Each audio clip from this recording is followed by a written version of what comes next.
तो जब शहर ही नहीं रहेगा, सर ने बताया कि वैकल्पिक जगहों पे शहर का डेवलपमेंट होगा। मेरा उम्र 60 साल के करीब है सर, 60 साल में विकास नहीं होगा।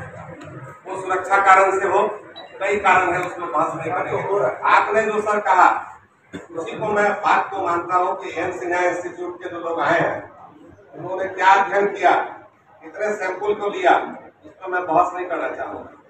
इनके जितने भी रिपोर्ट है उससे मैं व्यक्तिगत रूप से असहमत हूं, क्योंकि जितने इश्यूज पर ये हाईलाइट किए, वो इकोनॉमिकल इशू हो, सोशल इशू हो, डेवलपमेंट का इशू हो, बिजनेस का इशू हो, सामरिक दृष्टिकोण आपने सब सामरिक मेरा नेता बगल में है, आपके पास यदि अल्टरनेटिव नहीं होता तो आप बनाते। तो उसमें बहुत अच्छी बात हमारे ललित पंसारी जी ने दिया कि सर मार्केट में यदि ये गिरेगा, जहाँ से P1 गिरता है, P1 के बाद प्रोजेक्ट के लोग होंगे तो P2 P3 या माइनस में 300-400 मीटर तक सब हो जाता है। जैसे आप पटना की बात की श्रीमान, तो रोड कोई भी पुल अचानक से नहीं गिरता, वो आगे उसका 30 गुना नीचे तक गिरता है। जैसा कि है परियोजना के तो जानते हुए टेक्निकल, तो हमारा बजरंगबली का मंदिर कमला रोड पूरा सब प्रभावित हो जाएगा। अब वही हब है, वही एरिया है जो पूरा ज्यादा भीड़ लगता है। तो क्या आप मंदिर को तोड़ दीजिएगा? क्या आगे जहीन किस तक का गोलंबर बनाइएगा? तो इस तरह से मेरा समझ सब साफ हो जाएगा। दूसरी बात, भारत सरकार का बहुत इंपोर्टेंट प्रोजेक्ट चल रहा है। यहाँ जनप्रतिनिधि विधायक जी के प्रतिनिधि बैठे हुए हमारे छोटे भाई, रामायण सर्किट सब जानते हैं। रामायण सर्किट का ये मुख्य केंद्र है जयनगर, तो जयनगर तो बर्बाद हो जाएगा सर, रामायण सर्किट। दूसरा जो गवर्नमेंट का रूल है कि आप बंद दरवाजे को मत बनाइए, वैसे दरवाजे पर बनाइए। रेलवे का एक्ट है, आप देख लिया जाएगा, जो खुला हुआ है जिससे गाड़ियां नमो भारत तेजी से चल सके। तो आप 38 को नहीं बना रहे हैं, ऑलरेडी बंद है 39 से, उसी पे बना रहे हैं। तो देखना है, आपसे यही रिक्वेस्ट है। सर ने हमको आश्वासन दिया कि आप पुनः आइएगा, लेकिन आप ऑलरेडी प्रोजेक्ट का रिपोर्ट सब डॉक्टर राकेश तिवारी वो भी एक यहाँ मौजूद है, प्लस अभियांत्रिकी विभाग से भी लोग मौजूद हैं, हमारे सीओ साहब, बीडीओ साहब जो इस अंचल के हैं, वो सारे लोग भी यहाँ मौजूद हैं।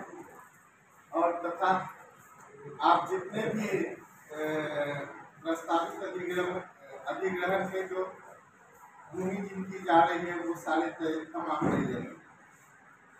लोगों से जो भी जानकारी प्राप्त हुई, उन सारे जानकारी को समाहित करके आज इस जन सुनवाई के तहत हम उन सारी सूचनाओं को पढ़ेंगे, उनको फिर से लिखा दीजिएगा, हम उसको रिपोर्ट में समाहित करके सरकार को, ठीक है। तो शुरू करें। जयनगर रेलवे स्टेशन के बीच अवस्थित एलसी नंबर 39C के बदले आरोपी पहुंच पथ सहित निर्माण हेतु मौजा जयनगर थाना नंबर 80 में रकबा 1.605547 एकड़ राजस्व थाना खजौली अंचल जयनगर जिला मधुबनी में भू अर्जन तो जब शहर ही नहीं रहेगा, सर ने बताया कि वैकल्पिक जगहों पे शहर का डेवलपमेंट होगा। मेरा उम्र 60 साल के करीब है सर, 60 साल में विकास नहीं होगा। वो सुरक्षा कारण से हो, कई कारण है, उसमें बहस नहीं करेंगे। आपने जो सर कहा उसी को मैं बात को मानता हूँ कि एन सिन्हा इंस्टीट्यूट के जो लोग आए हैं उन्होंने क्या अध्ययन किया, कितने सैंपल को लिया, इस पर मैं बहस नहीं करना चाहूँगा। इनके जितने भी रिपोर्ट है उससे मैं व्यक्तिगत रूप से असहमत हूं, क्योंकि जितने इश्यूज पर ये हाईलाइट किए, वो इकोनॉमिकल इशू हो, सोशल इशू हो, डेवलपमेंट का इशू हो, बिजनेस का इशू हो, सामरिक दृष्टिकोण आपने सब सामरिक मेरा नेता बगल में है, आपके पास यदि अल्टरनेटिव नहीं होता तो आप बनाते।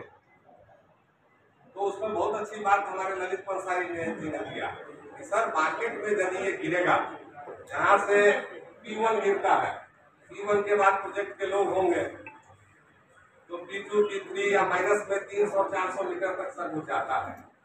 जैसे आप पटना की बात की श्रीमान, तो रोड कोई भी पुल अचानक से नहीं गिरता, वो आगे उसका 30 गुना नीचे तक गिरता है। जैसा कि है परियोजना के तो जानते हुए टेक्निकल चीज, तो हमारा बजरंगबली का मंदिर कमला रोड पूरा सब प्रभावित हो जाएगा। अब वही हब है, वही एरिया है जो पूरा ज्यादा भीड़ लगता है। तो क्या आप मंदिर को तोड़ दीजिएगा? क्या आगे जहीन का किस तक का गोलंबर बनाइएगा? तो इस तरह से मेरा समझ सब साफ हो जाएगा। दूसरी बात, भारत सरकार का बहुत इंपोर्टेंट प्रोजेक्ट चल रहा है। यहाँ जनप्रतिनिधि विधायक जी के प्रतिनिधि बैठे हुए हमारे छोटे भाई, रामायण सर्किट सब जानते हैं। रामायण सर्किट का ये मुख्य केंद्र है जयनगर, तो जयनगर तो बर्बाद हो जाएगा सर, रामायण सर्किट। दूसरा जो गवर्नमेंट का रूल है कि आप बंद दरवाजे को मत बनाइए, वैसे दरवाजे को बनाइए। रेलवे का एक्ट है, आप देख लिया जाएगा, जो खुला हुआ है जिससे गाड़ियां नमो भारत तेजी से चल सके।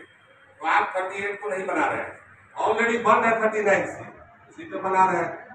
तो देखना है, आपसे यही रिक्वेस्ट है। सर ने हमको आश्वासन दिया कि आप पुनः आइएगा, लेकिन आप ऑलरेडी प्रोजेक्ट का रिपोर्ट क्या किनको कुछ सुझाव देना है जो आरोग्य निर्माण हो रहा है, क्या सुविधा चाहिए या उस संदर्भ में कुछ कहना है या कुछ समस्या है?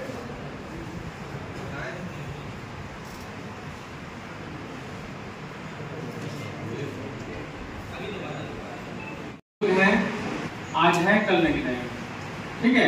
सिर्फ वर्जन वाले हो, वीडियो साहब हो, इंजीनियर साहब हो, हम लोग की जहाँ पोस्टिंग होती है हम लोग उस क्षेत्र के विकास के लिए काम करते हैं, और थोड़ा सा तोड़ फोड़, थोड़ा सा विनाश होता ही है विकास के लिए। एक पेड़ भी निकलता है तो कोई अब फंड ठीक है सर, आ गया। अब टू द पॉइंट पे आ जाइए कि करना क्या है और इन लोग का क्या कहना। बस ये 1-2-4 सेकंड ठीक के अनुसार ये शुरू किया जा सकता है। एक्चुअली ये जो है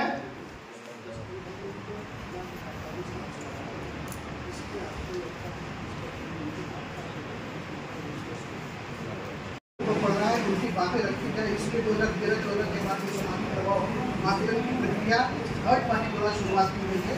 इन सारी समस्याओं को सुनने, उनका संग्रहण करने और उनसे संवेदनशील बढ़ाने के लिए कार्य किया है।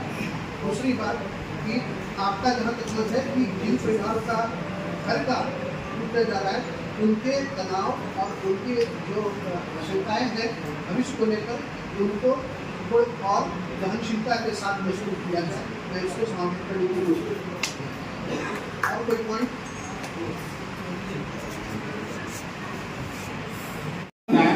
लेकिन उस समय जब हम लोग भी गुजरते रहते हैं, आपकी संभावना है, ठीक है, जब हम लोग गुजरते रहते हैं वहां से कोई एम्बुलेंस रहता है तो हम लोग देखते हैं तो मन में आते कि अरे पता नहीं इतना दूर आने में कितना महंगा पड़ेगा, वहाँ एक सेकंड कीमती होता है। और इंजीनियर साहब से बात हुई है, इन लोगों ने अलाइनमेंट को ऑलरेडी आप लोग की सुविधा के हिसाब से, ताकि कंस्ट्रक्शन बहुत हद तक प्रभावित ना हो। जहाँ तक हम लोग से हो सकता था हम लोगों ने किया है। हम लोग के अंदर भी एक इंसान है, हम लोग भी चाहते हैं हाँ भाई मतलब कम से कम नुकसान हो, उसी हिसाब से आकलन किया गया, उसी हिसाब से बनाया गया है और उसी हिसाब से सारी कार्रवाई की जा रही है। जो मैक्सिमम मुआवजा हो सकेगा, जैसा आपका कागजात है उसके हिसाब से आप लोग को ससमय मिले। और ये कार्रवाई है इसलिए आप लोग को मत दिया गया है, ठीक है ना। और ये मान के नहीं चल सकते हैं कि इतना ही में जयनगर रह जाएगा, है ना। 4 कोना होता है, आप 1-2 कोना के बारे में तो बता दिए, बाकी कोना बनाएंगे। बांध की तरफ भी देखिए लोग विकास कर रहे हैं, इधर आपका नेपाली जो क्रॉसिंग है उसके आगे भी हॉस्पिटल और क्या क्या बन रहे हैं। तो और भविष्य में अभी जैसे जिला पदाधिकारी महोदय का वो भ्रमण था तो उसमें एक इंटीग्रेटेड चेक पोस्ट बनाने की बात चल रही थी यहाँ पे, जो आपका कस्टम का यहाँ पे है बेतौनहा। तो मान लीजिए गाड़ियाँ आएंगी, जहाज से गुजरता है वहाँ पे विकास तो होता ही है। जैसे जब तक हमारे पास साधन नहीं होता है तब तक उसी हिसाब से मान लीजिए गली, किसी सकरी गली में घर है तो आदमी गाड़ी लेने से पहले भी सोचता है कि भाई रखेंगे कहाँ, बन जाना है कहीं आप जाते हैं। अब के जमाने में देखिए, आप जहाँ भी लोग घर देखते हैं तो देखते हैं पहले रोड कितना है, आप किस हिसाब से कर सकते हैं। तो विकास की प्रक्रिया है, थोड़े बहुत लोग प्रभावित होंगे, लेकिन उस प्रभाव को कम करने के लिए उचित कानून बनाए गए हैं जिसका पालन किया जाएगा। धन्यवाद।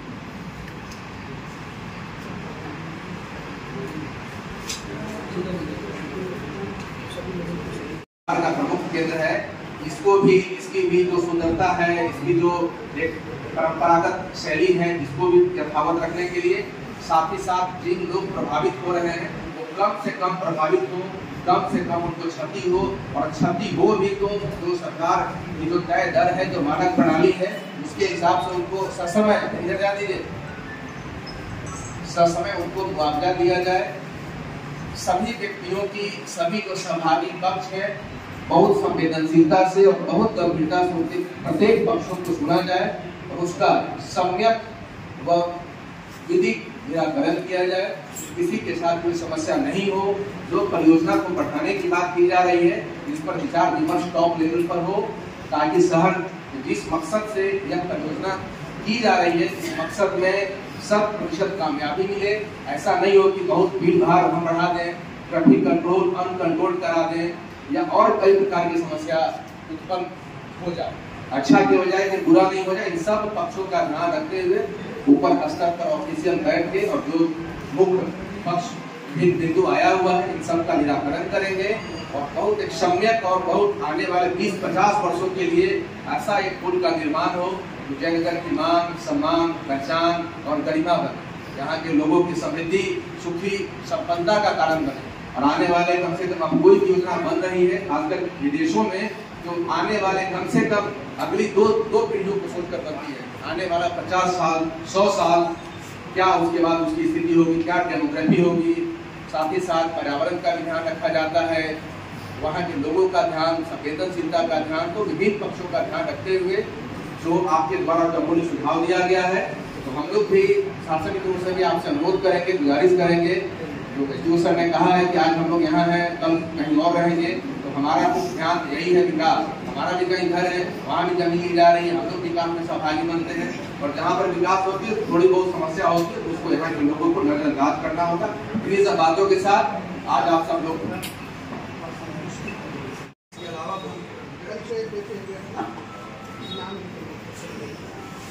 यहाँ उपस्थित सभी गणमान्य व्यक्तियों को मेरा प्रणाम, सबका अभिवादन। आपने इस जन सुनवाई के कार्यक्रम से हम सभी की बातों को समझने का प्रयत्न किया है। मेरा नाम आशु आर्यन है और जयनगर विकास समिति से जो हमने एक समिति बनाई थी इस आरोपी के अलाइनमेंट में सुधार के लिए सरकार तक अपनी बात पहुँचाने के लिए, उससे जुड़ा हुआ हूँ। देखिए, मैं अपनी बात शुरू करूँगा। एक अंग्रेजी के बहुत ही महान विचारक ने कहा था कि development without consent is colonization. तो अगर आप लोगों से उनकी ज़मीन यदि मांग रहे हैं तो उनका भी जो मत है उसको सुनने के लिए आप तो बैठे हैं, किंतु जो सरकार की कोई भी परियोजना होती है वह लोगों के विकास के लिए, सरकार कोई भी परियोजना को विकसित करती है, उसे प्रारूप में लाती है, तो उससे लोगों का विनाश होना चाहिए, न कि विनाश होना चाहिए। यह परियोजना जो है, इसकी परिकल्पना पूर्णतः रूप से मेरे मंतव्य से इसका जो निष्कर्ष होने वाला है इस परियोजना से, वह एक तरह से फेलियर होगा। क्यों? क्योंकि जैसा कि अभी हमारे संयोजक जी ने बताया, श्री शंभू जी ने, कि अगर ये ट्रैफिक का जो फ्लो है, अगर उस बात से उठाकर सीधा इस बात छोड़ते हैं तो एक ट्रैफिक का जो फ्लो है उसको आप कंट्रोल नहीं कर पाएंगे, क्योंकि इसमें आपके पास विकल्प नहीं रहेगा। ट्रैफिक पहले जहाँ से उठता था वहीं आता था। पहले क्या होता था कि बस थोड़ा बजाते, थोड़ा घूम करके आरटीसी से घूम के उसको वहीं आना, पर अभी भी ट्रैफिक वहीं से उठेगा, आप सीधा उठ करके इस पार से इस पार हो जाएगा। तो ट्रैफिक में जो है कोई कहीं कमी आने वाली नहीं है, जाम की समस्या और उल्टा बढ़ जाएगी। और जयनगर का भौगोलिक क्षेत्र जो है वो बहुत संकुचित है, बताया इन्होंने कि रेल और नेपाल और कमला से घिरा हुआ है। तो जयनगर के मेन रोड के दोनों ओर ही जो है, यहाँ पर जो जितने भी लोग यहाँ बैठे हुए हैं हमारे, वो किसी पीड़ित परिवार से हैं जिनकी मकाने जो है इस परियोजना के अंदर में आ रही है। और यहाँ बैठा प्रत्येक व्यक्ति जो है पुश्तों से अपने मकान में, अपने आवास में रहते आ रहा है, पुश्तों से। कोई आज का बसा हुआ शहर नहीं है, बहुत पुराना है। और जो हम लोग हैं परिवारजन, वो बहुत समय से अपने घर परिवार में रहते आ रहे हैं। और यदि सरकार की इस परियोजना से लोगों के घर में यदि तोड़फोड़ होता है, वैंडलाइजेशन होता है, ट्रैफिक हैवक क्रिएट होता है, एक तरह की कैटास्ट्रोफी क्रिएट होती है, तो यह सरकार को इसे संज्ञान में लेना चाहिए कि क्या इस परियोजना को किसी और विकल्प पर बनाया जा सकता है, क्या यह परियोजना लोगों के और लाभ के लिए हो सकती है, क्या इस परियोजना से लोगों का और विकास हो सकता है। परंतु क्योंकि मैं जानता हूँ कि परियोजना आप लोगों ने बहुत दिन से काफी एक परियोजना बनाने के पीछे काफी सारी मेहनत लगती है, काफी सारा डेटा कलेक्ट करना पड़ता है, जियोटॉपिकल सर्वे है और भी कई प्रकार के सर्वे वो करना पड़ता है। लेकिन सामाजिक प्रभाव मूल्यांकन जो आपने किया उसमें भी थोड़ी सी चूक है, क्योंकि कितने ज्यादा घर जो है कितने दिन से रह रहे हैं उसका वहाँ पर कोई वो नहीं है कि कितने पुश्तों से रहते आ रहे हैं। लोगों को अपनी जननी जन्मभूमि स्वर्गागति करिए, लोग को अपनी जन्मभूमि जो है, जो अपना घर परिवार है, वो बहुत प्यारा होता है। और आषाढ़ के महीने में तो हम उत्तर का घोषणा नहीं हो जाते हैं, और यहाँ से लोगों को यदि विस्थापन कर दिया जाए तो लोगों के हृदय में एक स्वाभाविक दर्द भी उत्पन्न होगा। तो मैं चाहता हूँ कि सरकार इसको वैकल्पिक व्यवस्था पर इस पर विचार करे और इसके जो प्रभाव है, जो सामाजिक प्रभाव होगा, इस पर थोड़ा और उनको विचार करना चाहिए।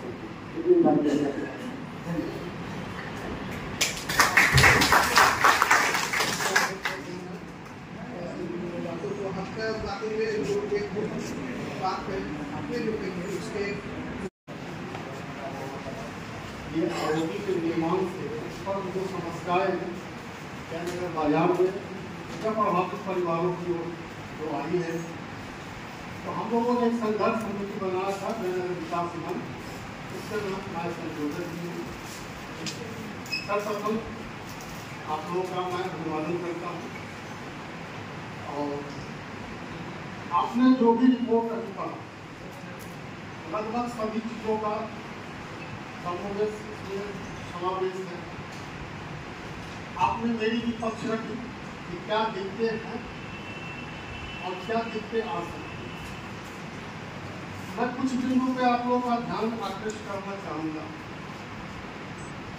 वास्तव में ओवरब्रिज बने ये समूह का हम लोग का भी बहुत दिनों से डिमांड था, लेकिन ओवरब्रिज का स्वरूप किस तरह का हो जाएगा शायद इसका आकलन हम लोगों को नहीं, क्योंकि हम लोग शुरू से देखते थे कि एक गुमटी वहाँ पे था और इधर से लोग उठते थे और उधर जाते थे।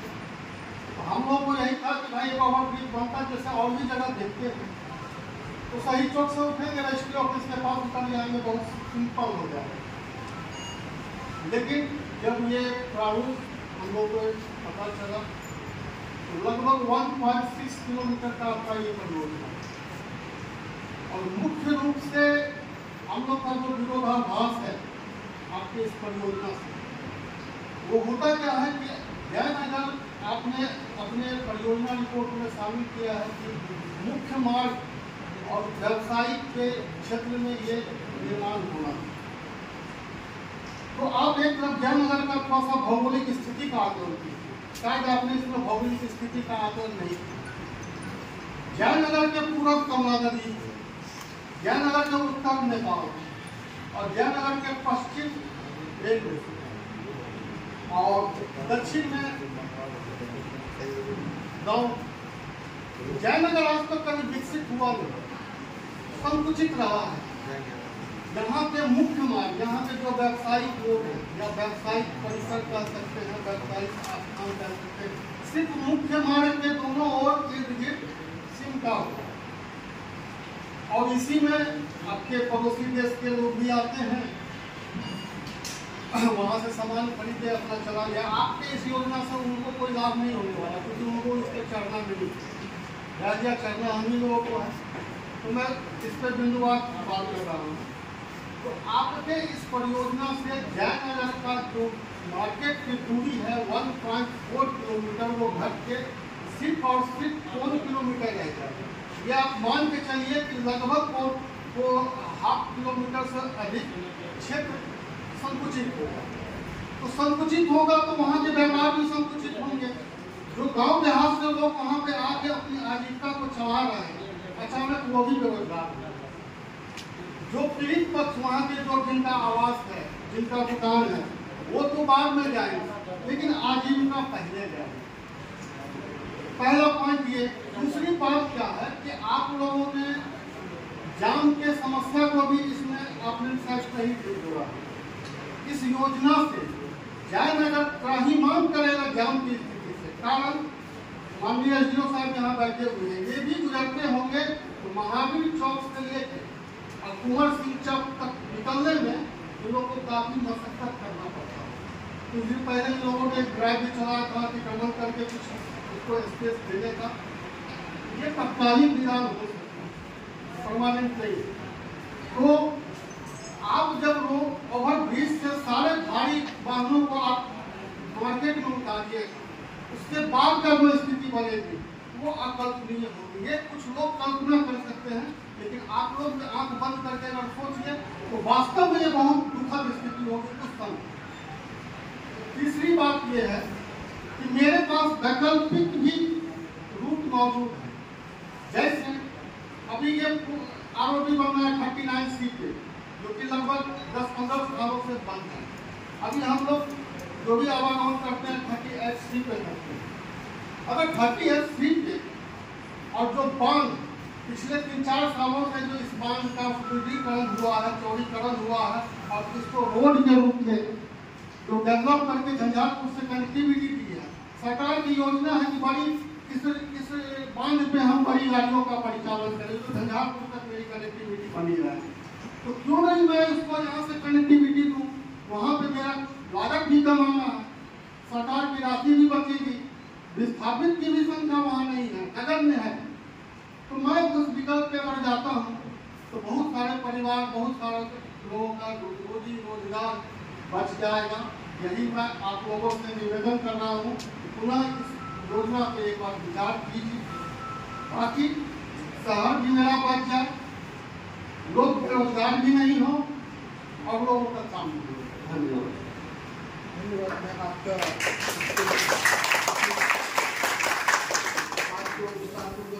रखने का। और मुख्यमंत्री के यहाँ भी गए, हम लोग ऊंचे ऊंचे स्तरों पर गए और वैकल्पिक मार्ग की बात किए थे, क्योंकि शहर को बर्बाद करके आप आबाद नहीं कर सकते। 50 साल और 100 साल का सब प्रोजेक्ट बनता है, सब लोग जानता है, पढ़े लिखे लोग हैं।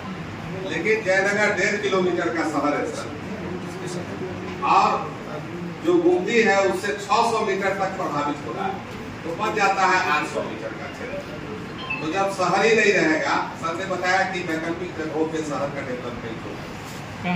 मेरा उम्र 60 साल के करीब है, 60 साल में विकास नहीं है, वो सुरक्षा कारण से हो, कई कारण है, उसमें बात नहीं करेंगे। आपने जो सर कहा उसी को मैं बात को मानता हूँ कि एन सिन्हा इंस्टीट्यूट के जो लोग आए हैं उन्होंने क्या अध्ययन किया, कितने सैंपल को लिया, उस पर मैं बहस नहीं करना चाहूँगा।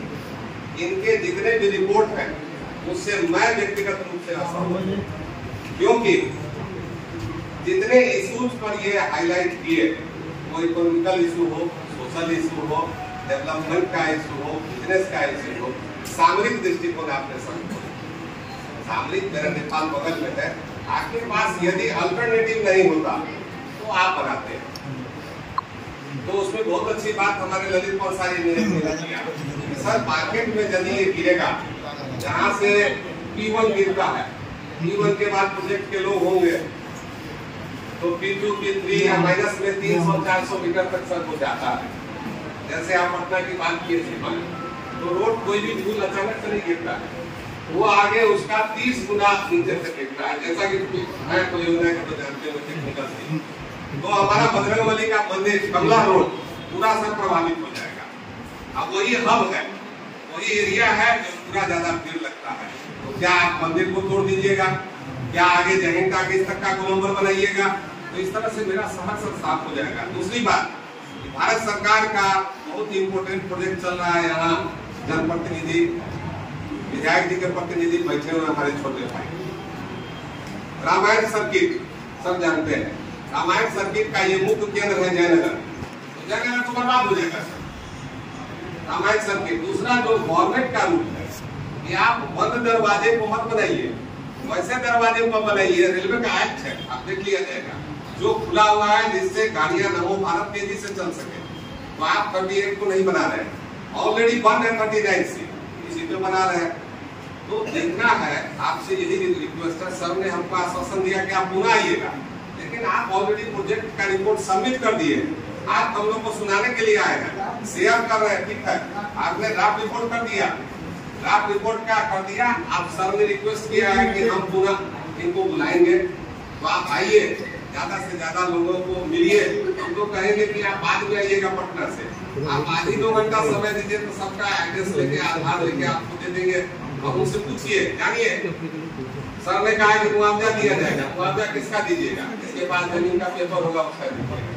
हमारी जमीन 1900 ईस्वी कहीं थी, अभी डाउनलोड हुआ है, हमको पढ़ाने के लिए पटना जाना पड़ता है। एक आदमी पटना हाई कोर्ट में पढ़ते हैं, कहीं को हिंदी में ट्रांसलेट करते हैं, कहीं के पास पेपर नहीं है सर, राज की जमीन है, पास की पर्चा है, आप टेक्निकल आदमी है, तो आप बताइए कि आप जब मुआवजा देने की बात कीजिएगा तो कहिएगा पेपर लाइए। अभी तो सरकार प्रोजेक्ट शुरू की है परिमार्जन का, कई सालों से बंद था परिमार्जन, व्यवहार में नहीं था। हम लोग भी जाते थे, संजय सरावगी मेरे मित्र वक्त है, मैं उनको बोलता था, आपके मंत्री महोदय को। मेरा ये रिक्वेस्ट है कि इन सब चीजों को व्यावहारिक स्थिति को भी देखा जाए और इससे कहा जाए कि मास लेवल पर सर्वे करें। और आपने तो बता दिया कि 175 और कभी 131 का आंकड़ा कितने प्रभावित है। अभी तो श्रीमान हमको ही नहीं मालूम है कि हम प्रभावित है कि नहीं। और जो उसमें शब्द लिखा है टेंडर में 1.60 समथिंग एकड़, और इन्हें जो डाटा दिया है अभी उसी में विरोधाभास है। इन्होंने कहा कि किसी व्यक्ति विशेष का आधा एकड़ से लेके 2 एकड़ तक की जमीन जाए। तो टेंडर नोटिस जो आपने दिया उसमें सब टोटल करके कैसे बताया, तो हम लोग को जानकारी होना चाहिए कि किसकी कितनी जमीन जा रही है, वो लोग प्रभावित है। ठीक है, ये सब डिस्प्ले होना, ट्रांसपेरेंसी शब्द आपने बोला, ट्रांसपेरेंसी का मतलब होता है कि सबको जानकारी होना चाहिए। और व्यवहारिक कठिनाई सीओ साहब यही है कि कागज पत्र में बहुत तरह की समस्या है। लोग 150 साल से 200 साल से रहते आ रहे हैं, किसी का सीओ महोदय 2 दूर जमीन है, एक छोटा सा दुकान करता है श्रीमान, आप 8 फीट का निशान लगा दिए हैं तो उसकी सारी जमीन चली जाएगी। सर जमीन का मुआवजा आप दे दीजिएगा, मकान का भी श्रीमान दे दीजिएगा, व्यवसाय का क्या होगा। बात 175 लोगों का नहीं है, इनडायरेक्ट मेथड पर आइए। आपका 2000-3000 परिवार आश्रित है उस पे, उसका 2000 परिवार है तो उसको 4 से गुना कीजिए, 5 से गुना कीजिए, बहुत बड़ी संख्या है। आपके पास ऑल्टरनेटिव नहीं होता था, बनाते हमारे भाई ने ठीक ही कहा कि आप जो है एनएच बन रहा है उधर से तो बना दीजिए। यहाँ बिहार सरकार की तरफ से कमला का जो दया तटबंध है सीओ महोदय, वो 120 फीट चौड़ा है, कहीं 100 फीट है, आप देखवा लीजिए। 1961 में जब उसको एक्वायर किया गया था तो सारे लोगों को मुआवजा मिला है।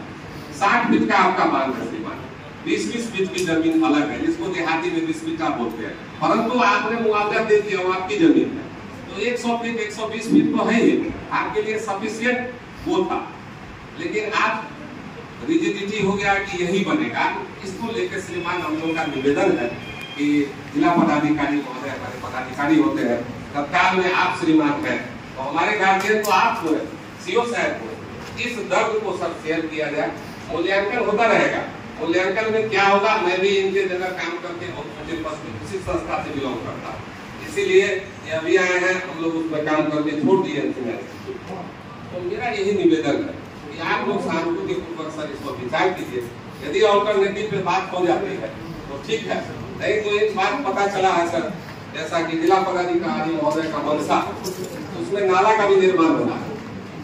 जो प्रोजेक्ट वाले बताए थे कि 5 फीट पूरा व 5 फीट पश्चिम वो पक्का नाला बनेगा, तो हमको हियर एंड से कहीं से हम ऑथेंटिक न्यूज नहीं दे रहे हैं, लेकिन जिला पदाधिकारी महोदय की भी चिंता थी कि यदि जो रोड बनेगा बगल से तो उसमें ही नाला का निर्माण, जैसे पटना का आपने उदाहरण दिया, बहुत सा कैनाल है उसमें नाला बन रहा है, तो नाला यदि रोड में बन जाता है, यदि यही बनना है तो, लेकिन हम तो हाथ जोड़ के यही निवेदन करेंगे कि सर अल्टरनेटिव पे विचार किया जाए।